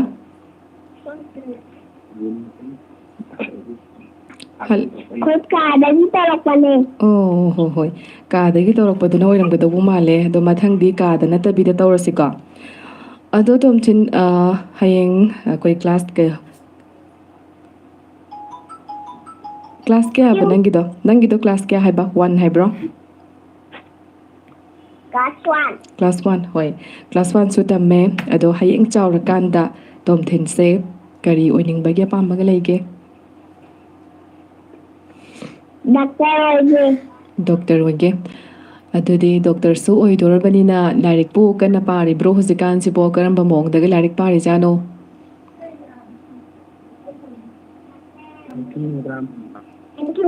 ꯉꯥꯏꯈꯨꯋꯣ ꯋꯥꯔꯤ ꯁꯥꯈꯤꯁꯦ ꯊꯦꯡꯀ꯭ꯌꯨꯒ ꯑꯝꯇ ꯍꯥꯏꯔꯛꯈꯤꯅꯣꯃꯦ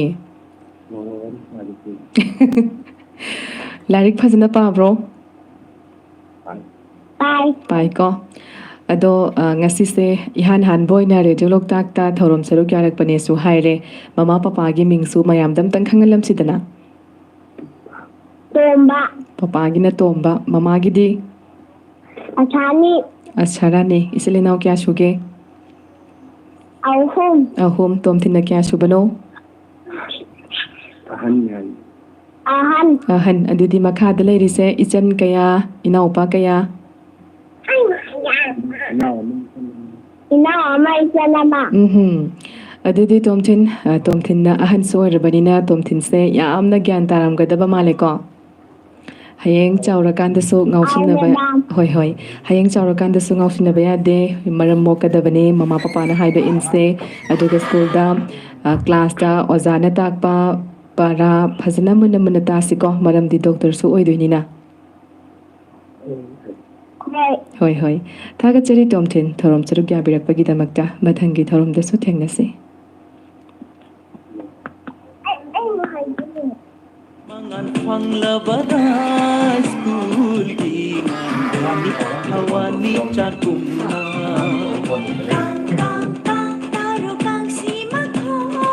Hello. Hello.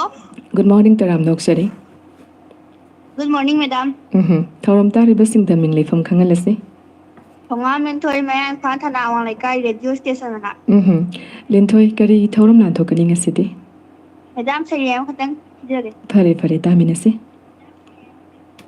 Sana Lebak to Pokoni. Sana Lebak to Pokoni. Sana Lebak to Chawani. Kendra Ji Jadonang Narshina Irabat. Ito pibiu ba?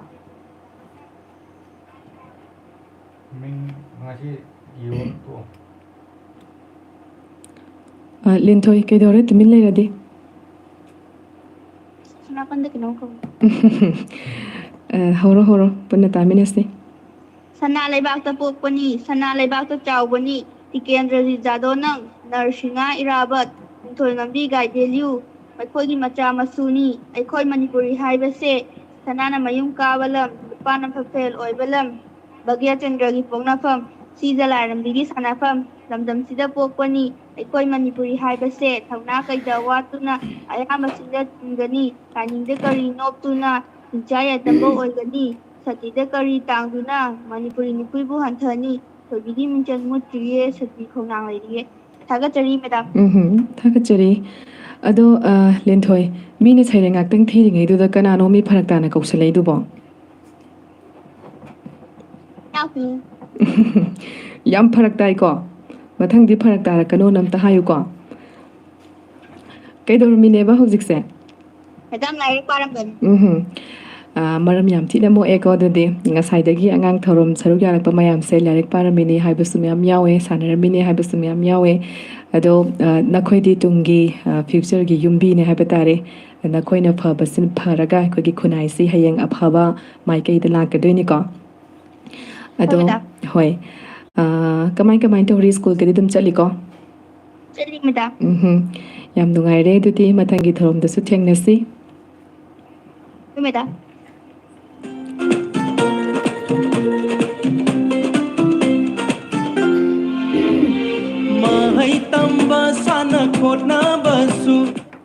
Hello. Good morning. Good morning. Mingli. Thorom tar be mayam da minglei pham khangalase. Madam, I give Ming. I stand JNB. Lanchen bi. Ai chilanchen bi hai bro. Ai che kai no.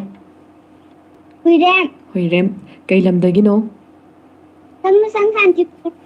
Samusang Santipur dagi huirem lanchen bi.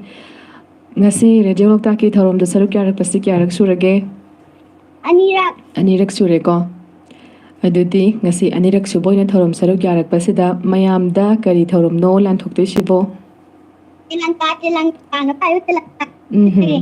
Fare aduti hauro tamina rasiko. Tilangka wang payo tilangka. Ang nawang na paraga. Ang ngay na Sit na. Sit kumduna. Or ito pendi mataw. Paano ba yun lang ka? Namay tani silo. Lang sa charake. Ang napayo lang ka. Tikto. Serengdo kanano mana hairak paman ba hai tare ko. Sereng si phadabra ba. Pakhat ki bagi kauthoki bane ba ko. Kari gino pakhat lisi ba. Nasayday pangdabagi. Kaya goal si kaya rak try to rakanda phanga ino. Tararak asyame ko dude. Ado lanchen bi hoi ekhoi gi atai matam dadi adomak haijaba dagi phajaba isai bu oiro saireng bu oiro Radio Loktak ki kol phanga kanda mapung phana phajana lanthok kena khanjeraga pakhat boy thagat boy sumaina kaukthok pasisu adum khoi gi hoi marak ta thoktabadi nate ahal phauba haibatare angangi thorom nataba atopa thorom singda kol torokba khoi gi mature oiraba ahal sing phaubada sumaina khoi gi nervous ꯆꯠꯄ ꯍꯥꯏꯒꯗ꯭ꯔꯥ ꯑꯗꯨꯝ ꯊꯣꯛꯇꯕ ꯅꯠꯇꯦꯀꯣ ꯑꯗꯣ ꯑꯩꯈꯣꯏꯅ ꯃꯁꯤꯁꯦ ꯇꯣꯏꯅ ꯊꯦꯡꯅꯗꯕꯒꯤꯅꯦꯕꯀꯣ ꯌꯥꯝꯅ ꯇꯣꯏꯅ ꯊꯦꯡꯅꯔꯛꯑꯀꯥꯟꯗ ꯁꯤꯁꯦ ꯄ꯭ꯔꯣꯕ꯭ꯂꯦꯝꯁꯦ ꯁꯣꯜꯕ ꯇꯧꯔꯛꯀꯗꯣꯏꯅꯦ ꯑꯗꯨꯅ ꯂꯟꯆꯦꯟꯕꯤꯁꯨ ꯑꯅꯤꯔꯛ ꯈꯛꯇꯪ ꯉꯥꯏꯔꯤ ꯑꯉꯥꯡꯒꯤ ꯊꯧꯔꯝꯗ ꯁꯔꯨꯛ ꯌꯥꯔꯛꯏꯁꯦ ꯇꯣꯏꯅ ꯊꯧꯔꯝ ꯁꯔꯨꯛ ꯌꯥꯁꯤꯀꯣ ꯍꯥꯏꯕꯗꯤ ꯃꯁꯤꯒꯤ ꯄꯥꯈꯠꯄꯒꯤ ꯂꯩꯔꯤꯕ ꯅꯉꯣꯟꯗ ꯑꯀꯤꯕꯁꯦ ꯁꯨꯝ ꯍꯟꯊꯈꯤꯅꯕ ꯍꯥꯏꯕ ꯇꯥꯔꯦꯀꯣ Madam. ꯍꯣꯏ ꯑꯗꯣ ꯍꯧꯖꯤꯛꯁꯦ ꯀꯔꯤ ꯇꯧꯔꯝꯃꯤꯅꯣ Jigsaw little Loktaki hang from that. ꯁ꯭ꯀꯨꯜꯒ ꯑꯗꯨꯃꯛ ꯆꯠꯂꯤꯕ꯭ꯔꯣ ꯅꯪꯕꯣ ꯆꯠꯂꯤꯀꯣ ꯌꯥꯝ ꯅꯨꯡꯉꯥꯏꯔꯦ ꯂꯟꯆꯦꯟꯕꯤ ꯊꯧꯔꯝ ꯁꯔꯨꯛ ꯌꯥꯕꯤꯔꯛꯇꯨꯅ ꯁꯨꯃꯥꯏꯅ ꯃꯌꯥꯝꯗ ꯅꯪꯒꯤ ꯍꯩꯖꯕ ꯊꯧꯔꯝ ꯑꯃ ꯂꯥꯟꯊꯣꯛꯑꯒ ꯇꯥꯍꯟꯒꯅꯤ ꯍꯥꯏꯗꯅ ꯀꯣꯜ ꯇꯧꯔꯛꯄ ꯊꯧꯔꯝ ꯁꯔꯨꯛ ꯌꯥꯔꯛꯄꯁꯦ ꯑꯗꯣ ꯃꯊꯪꯒꯤ ꯊꯧꯔꯝꯗꯁꯨ ꯊꯦꯡꯅꯁꯦ ꯃꯊꯪꯗꯤ ꯀꯥꯎꯕ ꯌꯥꯔꯣꯏꯀꯣ ꯊꯥꯒꯠꯆꯔꯤ Thank you. My pleasure.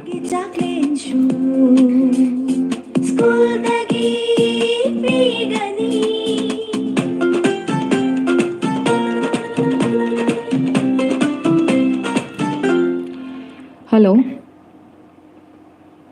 Hello. No. ꯃꯤꯡ ꯂꯩꯐꯝ ꯈꯪꯍꯜꯂꯁꯦ ꯊꯧꯔꯝ ꯇꯥꯔꯤꯕ ꯃꯌꯥꯝꯗ Lamanda. ꯂꯝꯉꯥꯟꯕ ꯄꯣꯝꯕꯤꯈꯣꯛ ꯂꯝꯉꯥꯟꯕ ꯈꯣꯟꯖꯦꯜꯁꯦ ꯈꯖꯤꯛꯇꯪ ꯀꯟꯅ ꯍꯥꯏꯁꯤꯀꯣ ꯊꯧꯔꯝꯁꯦ ꯃꯤ ꯃꯌꯥꯝ ꯇꯥꯕꯅꯤꯅ ꯑꯃꯨꯛ ꯇꯥꯍꯧꯔꯣꯏꯗꯣꯏꯅꯦ ꯇꯞꯅ ꯇꯞꯅ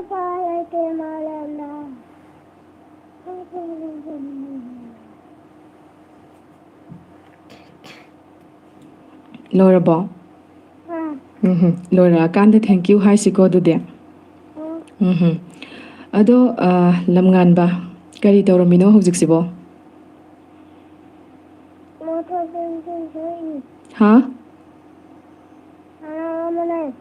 ꯁꯥꯟꯅꯔꯝꯕꯅꯦꯕꯀꯣ ꯀꯔꯤ ꯁꯥꯟꯅꯔꯝꯃꯤꯅꯣ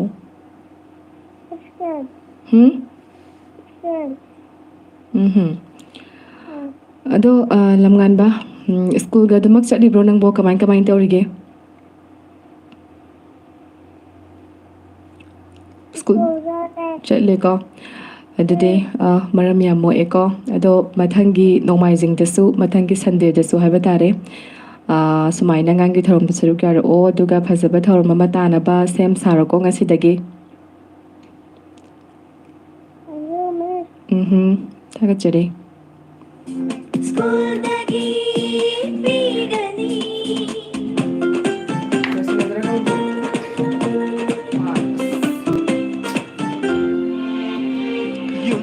ꯉꯁꯤꯒꯤ ꯊꯧꯔꯝ ꯑꯁꯤꯒꯤ ꯑꯔꯣꯏꯕ ꯀꯣꯜ ꯂꯧꯈꯠꯆꯒꯦ ꯍꯜꯂꯣ ꯒꯨꯗ ꯃꯣꯔꯅꯤꯡ ꯇꯔꯥꯝ ꯅꯣꯛꯆꯔꯤ ꯃꯤꯡ ꯂꯩꯐꯝ ꯈꯪꯍꯜꯂꯁꯤ ꯊꯧꯔꯝ ꯇꯥꯔꯤꯕ ꯃꯌꯥꯝꯗ ꯕꯣꯔꯤꯁꯁꯦ ꯀꯩ ꯂꯝꯗꯒꯤꯅꯣ ꯍꯤꯌꯥꯡꯂꯝ ꯇꯦꯔꯥꯄꯤ ꯁꯛꯇꯒꯤ ꯕꯣꯔꯤꯁ ꯔꯦꯗꯤꯑꯣ ꯂꯣꯛꯇꯥꯛꯀꯤ ꯑꯉꯥꯡꯒꯤ ꯊꯧꯔꯝꯗ ꯁꯔꯨꯛ ꯌꯥꯕꯁꯤ ꯀꯌꯥꯔꯛ ꯁꯨꯔꯒꯦ ꯍꯣꯏ ꯑꯩꯅ ꯍꯪꯉꯤꯁꯦ ꯐꯖꯅ ꯇꯥꯗꯕ꯭ꯔꯣ ꯇꯥꯗꯤꯌꯦ ꯀꯩꯒꯤ ꯇꯥꯗ꯭ꯔꯤꯅꯣ ꯐꯣꯟ ꯑꯩꯈꯣꯏꯅꯤ ꯐꯣꯟ ꯋꯥꯔꯤ ꯁꯥꯟꯅꯔꯒ ꯑꯩꯅ ꯍꯥꯏꯕ ꯇꯥꯗ꯭ꯔꯗꯤ ꯀꯃꯥꯏꯅ ꯇꯧꯅꯤ ꯕꯣꯔꯤꯁ ꯂꯥꯏꯟ ꯇꯠꯈ꯭ꯔꯕ ꯃꯥꯜꯂꯦꯀꯣ ꯋꯥꯔꯧꯕ ꯌꯥꯗꯦ ꯃꯊꯪꯒꯤ ꯊꯧꯔꯝꯗ ꯊꯦꯡꯅꯁꯤ ꯕꯣꯔꯤꯁꯅ ꯑꯔꯣꯏꯕ ꯀꯣꯂꯔ ꯑꯣꯏꯁꯤꯟꯒꯦꯅ ꯇꯧꯕꯅꯦ ꯑꯗꯨꯕꯨ ꯃꯄꯨꯡ ꯐꯥꯍꯧꯗ꯭ꯔꯕꯅꯤꯅ ꯊꯧꯔꯝꯁꯤ ꯈꯖꯤꯛꯇꯪ ꯂꯣꯏꯁꯤꯟꯕꯗ ꯅꯨꯡꯉꯥꯏꯔꯣꯏꯗꯣꯔꯦ ꯃꯊꯪꯒꯤ ꯀꯣꯜ ꯂꯧꯈꯠꯂꯒ ꯂꯣꯏꯁꯤꯟꯃꯤꯟꯅꯁꯤ ꯍꯜꯂꯣ ꯒꯨꯗ ꯃꯣꯔꯅꯤꯡ ꯇꯔꯥꯝ ꯅꯣꯛꯆꯔꯤ ꯍꯜꯂꯣ ꯊꯧꯔꯝ ꯇꯥꯔꯤꯕ ꯃꯌꯥꯝꯗ ꯃꯤꯡ ꯂꯩꯐꯝ ꯈꯪꯍꯜꯂꯁꯤ ꯀꯅꯥ ꯑꯣꯏꯔꯕꯅꯣ ꯀꯣꯜ ꯇꯧꯔꯛꯏꯁꯤꯕꯣ ꯁꯦꯛꯃꯥꯏꯖꯤꯟ ꯃꯌꯥꯏ ꯂꯩꯀꯥꯏꯗꯒꯤ ꯂꯛꯀꯤ ꯉꯁꯤꯒꯤ ꯑꯔꯣꯏꯕ ꯀꯣꯂꯔꯁꯤ ꯂꯛꯀꯤꯅ ꯑꯣꯏꯒꯗꯣꯏꯅꯦ ꯑꯉꯥꯡꯒꯤ ꯊꯧꯔꯝꯒꯤ ꯑꯣꯏꯅ ꯀꯔꯤ ꯊꯧꯔꯝꯅꯣ ꯃꯌꯥꯝꯗ ꯇꯥꯍꯜꯂꯝꯗꯣꯏꯁꯦ ꯀꯔꯤ ꯊꯧꯔꯝ ꯇꯥꯍꯜꯂꯝꯗꯣꯏꯅꯣ ꯃꯌꯥꯝꯗ ꯁꯩꯔꯦꯡ ꯑꯗꯨꯗꯤ ꯍꯧꯔꯣ ꯄꯨꯟꯅ ꯇꯥꯃꯤꯟꯅꯔꯁꯤꯀꯣ ꯁꯩꯔꯦꯡꯒꯤ ꯃꯃꯤꯡ ꯀꯩꯅꯣ ꯁꯩꯔꯦꯡꯒꯤ ꯃꯃꯤꯡ ꯃꯇꯧ ꯇꯝꯒꯅꯤ ꯍꯧꯔꯣ ꯀꯛꯆꯤꯡꯒꯤ ꯃꯇꯧ ꯇꯝꯒꯅꯤ ꯁꯨꯕ ꯅꯣꯝꯕ ꯂꯦꯞꯇꯕ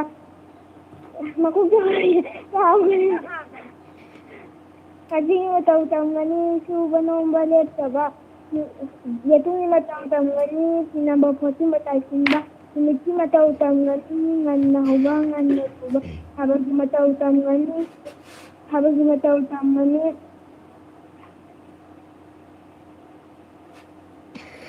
ꯀꯥꯎꯔꯦ ꯄꯥꯈꯠꯄ Lucky karigino to kyan pakhalidubo.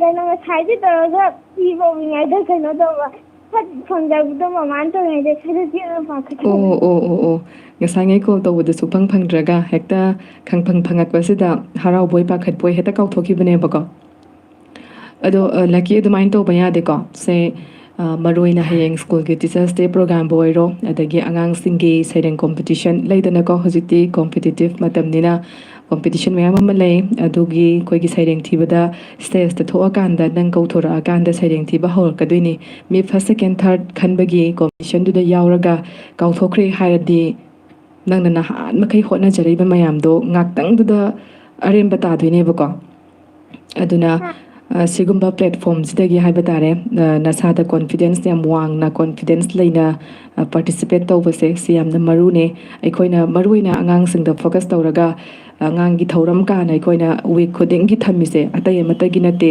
na khoi gi confidence level se develop tawna bagi da maktane maru oina aduna hairiba thoram sidagi na khoina tamba yaba na khoi gi tamjil hoba haitare karmaina mayam mamangda thoram saruk yabagi kamain tawgani adagi mayam mamangda thoram saruk yarpa matamda kaw tabida pakhatabida kamaina nangki performance tuma pungphana pigani sise sigumba platform jidagi noi tam hodoine bako aduga hayeng sina mok akoigi mi mayam tarini mi lising radio da taram doine aduga sakti udaba maong da tarine bako hayeng noina competition gumba te mayam da stage ta thola kanda thorom saruk yara kanda di nangi mangda mi chani ma chahum ma mayam leirakadoine adugi mamang du da nang stage ta thoa kanda sairing thiba matamda maduda sunangi tongan experience manonga da phangakane bako experience hojing noi angang oribagi khangdrine hayeng chawra kanda makal mayam thingnarakadoi ko sise hojing noi learning period ni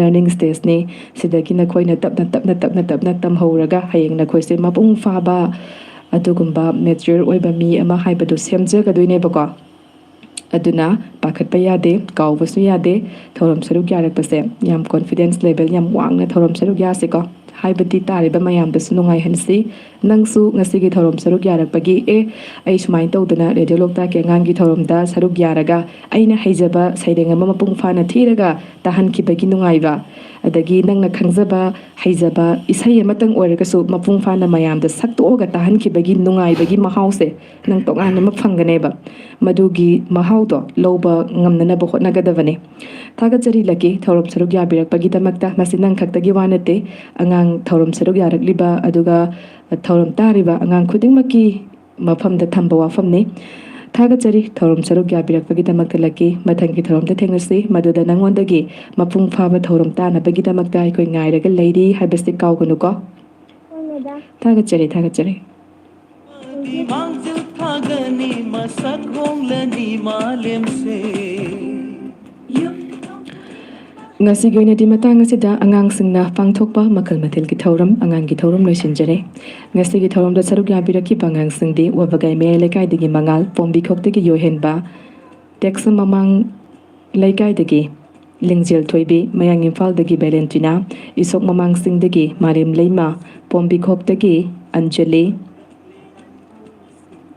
mayang imphal dagi tomtin mayang imphal near radio station dagi Sinthoi Samusang Santipur dagi Lanchenbi Pombi Khok dagi Lamnganba amadi Sangmaisin dagi laki thoram saruk yabiraki ba ngang singbo aroi boina mukana thagachari madi ngasi ki thoram da saruk yagani haina telephone try angang kaya ma tawrai aduga hojik su thoram lorba matungda call kaya ma tawrai nase koi thoram lorbanina akaknaba matam gi manungda sandokpo oibanina na koi gi call paikhatre adubo call tawbirakpagi damakta na koi pumna mapu thagachari amadi thoram tabiriba singbasu khurumjari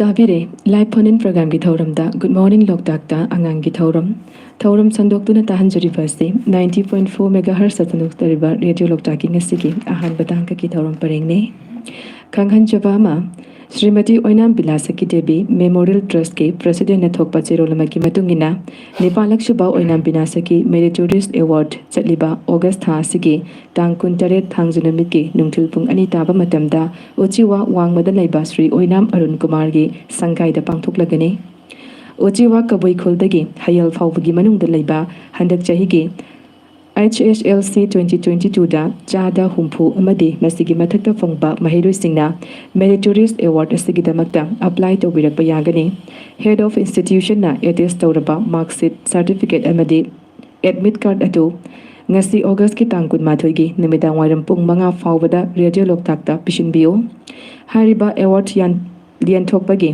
ꯊꯧꯔꯝ ꯑꯁꯤꯗ resources person ꯑꯣꯏꯅ doctor ꯙꯅꯕꯤꯔ ꯂꯥꯏꯁ꯭ꯔꯝ social scientist ꯂꯦꯡꯕꯤꯔꯛꯇꯨꯅ ꯃꯍꯩꯔꯣꯏꯁꯤꯡ ꯑꯃꯗꯤ ꯃꯃꯥ ꯃꯄꯥꯁꯤꯡꯗ ꯀꯥꯟꯅꯔꯕ ꯋꯥꯐꯝ ꯀꯌꯥꯁꯨ ꯊꯝꯕꯤꯒꯅꯤ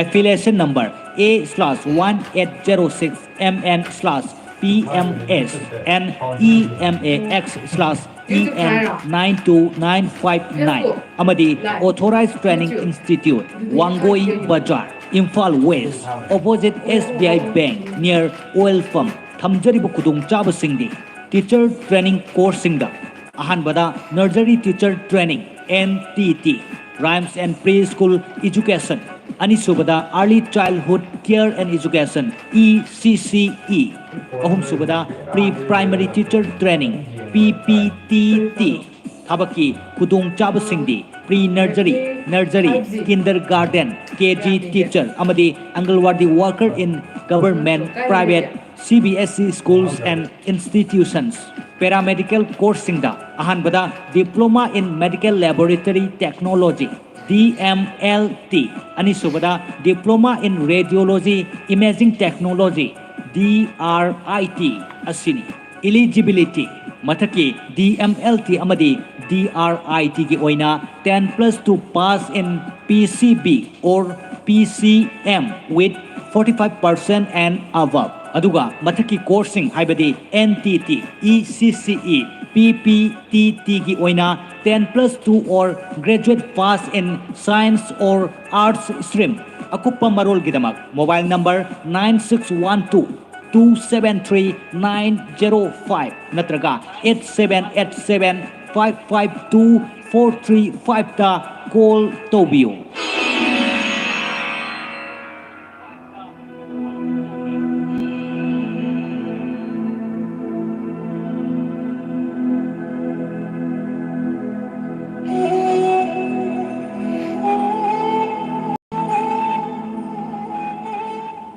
Lana Thauram Taivang Panda Aikoi Kwai Pumnamakpo Nau Kun Birambi Thaunaujam Me Malay Mana Mahaki Nung Shijaraba Imung Manung Sagay Natay Kwai Pumnamakpo Thadok Lamlaga Haukiba August Kitang Tara Humdoi Pumja Lisingani Kunitoy Tawangi Tara Taret Nipanba Thang Janumita Lay Kidre Lakliba August Kitang Kun Humdoi Kumja Lisingani Kunitoy Tawangi Kun Taruk Nipanba Laybak Pokpo Numitta Lana Thauram Thokle Thauram Masida Laikhidrabigi Thawaina Taibang Mapugi Laikolda Ingna Chikna Lairunabagi Damak Taibang Mapugi Mingkhaiga Loinana Ngamjaba Hairang Lairang Karadang Sidaba Mapugi Maphamda Katjagadauri Thauram Masida Ahallaman Ipa Ipal Iche Ichal Maruk Mapang Kwai Pumnamakna Matam Chana Lengpiraktuna Taibang Mapugi Mingkhai Tabiranaba Paujian Jari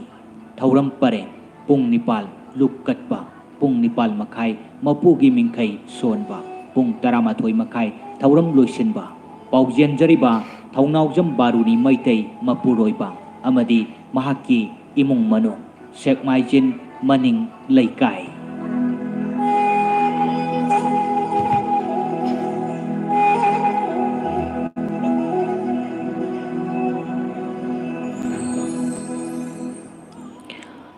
ꯊꯧꯔꯝ ꯁꯟꯗꯣꯛꯇꯨꯅ ꯇꯥꯍꯟꯖꯔꯤꯕꯁꯤ 90.4 ꯃꯦꯒꯥꯍꯔꯁ ꯁꯟꯗꯣꯛꯆꯔꯤꯕ radio ꯂꯣꯛꯇꯥꯛꯀꯤ ꯉꯁꯤꯒꯤ ꯑꯍꯥꯟꯕ ꯇꯥꯡꯀꯛꯀꯤ ꯊꯧꯔꯝ ꯄꯔꯦꯡꯅꯤ꯫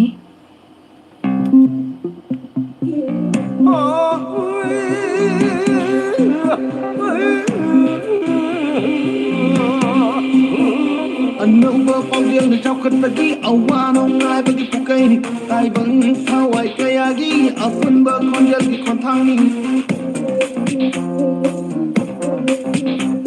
ꯑꯅꯧꯕ ꯄꯥꯎꯖꯦꯜꯅ ꯆꯥꯎꯈꯠꯄꯒꯤ ꯑꯋꯥ ꯅꯨꯡꯉꯥꯏꯕꯒꯤ ꯄꯨꯀꯩꯅꯤ ꯇꯥꯏꯕꯪ ꯊꯋꯥꯏ ꯀꯌꯥꯒꯤ ꯑꯄꯨꯟꯕ ꯈꯣꯟꯖꯦꯜꯒꯤ ꯈꯣꯟꯊꯥꯡꯅꯤ 마렘 신는 선독시 록싱기 북의 항시 마렘 신는 선독시 록싱기 북의 항시